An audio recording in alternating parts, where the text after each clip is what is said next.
you fly with Alaskan Airlines, you'll notice something different when you order in-flight beverages. No, the airline's not offering kombucha, yet. It's those darn plastic straws.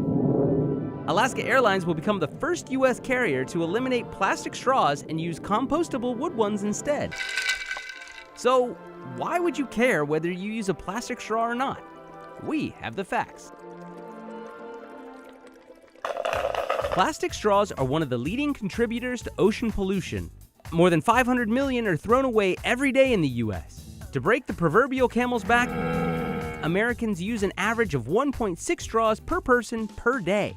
That translates into 175 billion straws a year. By the year 2050, there will be more plastic than fish in the ocean, and straws are a big reason why.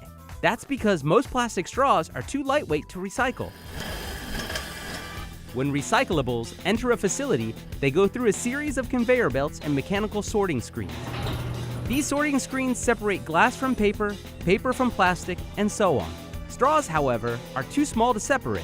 They either contaminate recycling loads or end up in a landfill, and it takes 500 years for a single straw to decompose.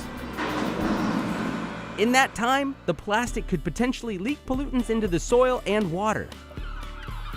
Every year, an estimated 8 million metric tons of plastic go into our oceans, and it's having a negative impact on wildlife.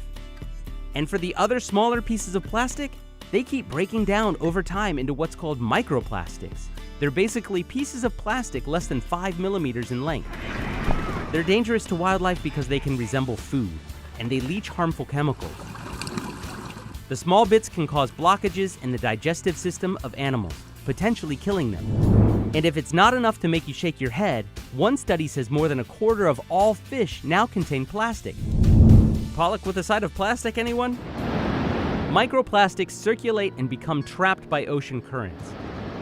Have you heard of the Great Pacific Garbage Patch? It's less of a patch and more of a soupy chemical sludge in the North Pacific Ocean.